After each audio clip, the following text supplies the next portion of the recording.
राधे राधे दोस्तों। आज इस वीडियो में मैं आपको योगिनी एकादशी जो आषाढ़ मास में आती है उसकी व्रत की कथा सुनाऊंगी।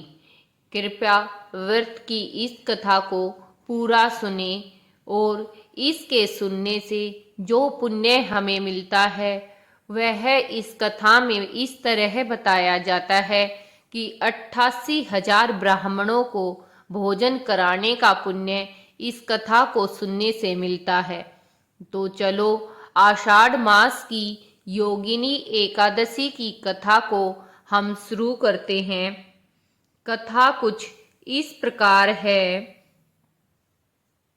युधिष्ठिर धर्मराज युधिष्ठिर कहने लगे कि भगवान, मैंने ज्येष्ठ शुक्ल एकादशी के व्रत का महात्म्य सुना। अब कृपा आषाढ़ कृष्ण एकादशी की कथा सुनाइए।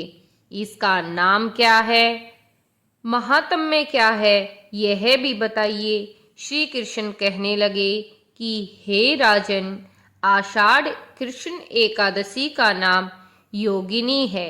इसके व्रत के से समस्त पाप नष्ट हो जाते हैं। यह इस लोक में भोग और परलोक में मुक्ति देने वाली है। यह तीनों लोकों में प्रसिद्ध है।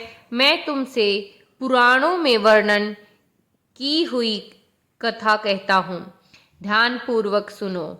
स्वर्गधाम की अलकापुरी नामक नगरी में कुबेर नाम का एक राजा रहता था। वह शिव का भगत था और प्रतिदिन शिव की पूजा किया करता था। हेम नाम का एक माली पूजन के लिए उसके यहाँ फूल लाया करता था। हेम की विशालाक्षी नाम की एक सुंदर स्त्री थी। एक दिन वह मानसरोवर से पुष्प तो ले आया, लेकिन कामाक्षत होने के कारण वह अपनी स्त्री से हास्य विनोद तथा रमण करने लगा। इधर राजा उसकी दोपहर तक राह देखता रहा। अंत में राजा कुबेर ने सेवकों को आज्ञा दी कि तुम लोग जाकर माली के न आने का कारण पता करो, क्योंकि वह अभी तक पुष्प लेकर नहीं आया।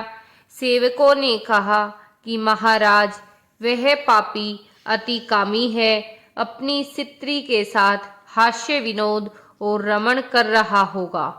यह सुनकर कुबेर ने क्रोधित होकर उसे बुलाया। हेममाली राजा के भय से कांपता हुआ उपस्थित हुआ। राजा कुबेर ने क्रोध में आकर कहा, अरे पापी, नीच, कामी, तूने मेरे परम पूजनीय ईश्वरों के ईश्वर श्री शिव जी महाराज का अनादर किया है। इसलिए मैं तुझे शाप देता हूँ कि तू क्षत्रिय का वियोग सहेगा और मृत्यु लोक में जाकर कोढ़ी होगा। कुबेर के शाप से हेममाली का स्वर्ग से पतन हो गया और वह उसी क्षण पृथ्वी पर गिर गया। भूतल पर आते ही उसके शरीर में श्वेत कोढ़ हो गया। उसकी स्त्री भी उसी समय अंतर्ध्यान हो गई। मृत्युलोक में आकर माली ने महान दुख भोगे। भयानक जंगल में जाकर बिना अन्न जल के भटकता रहा। रात्रि को निद्रा भी नहीं आती थी, परंतु शिवजी की पूजा के प्रभाव से उसको पिछले जन्म की स्मृति का ज्ञान अवश्य रहा।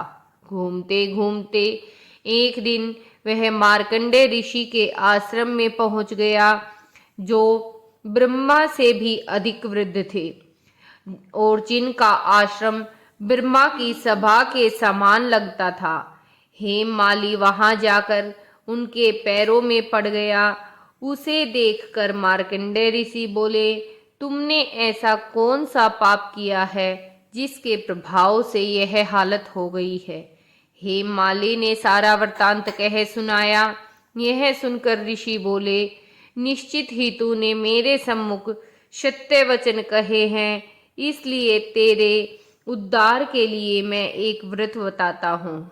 यदि तू आषाढ़ मास के कृष्ण पक्ष की योगिनी नामक एकादशी का विधि पूर्वक व्रत करेगा तो तेरे सब पाप नष्ट हो जाएंगे।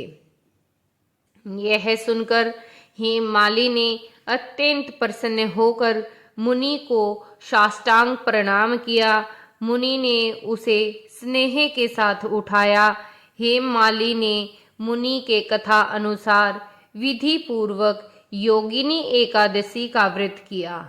इस व्रत के प्रभाव से उसके पुराने स्वरूप में अपने पुराने स्वरूप में आकर वह अपनी स्त्री के साथ सुखपूर्वक रहने लगा।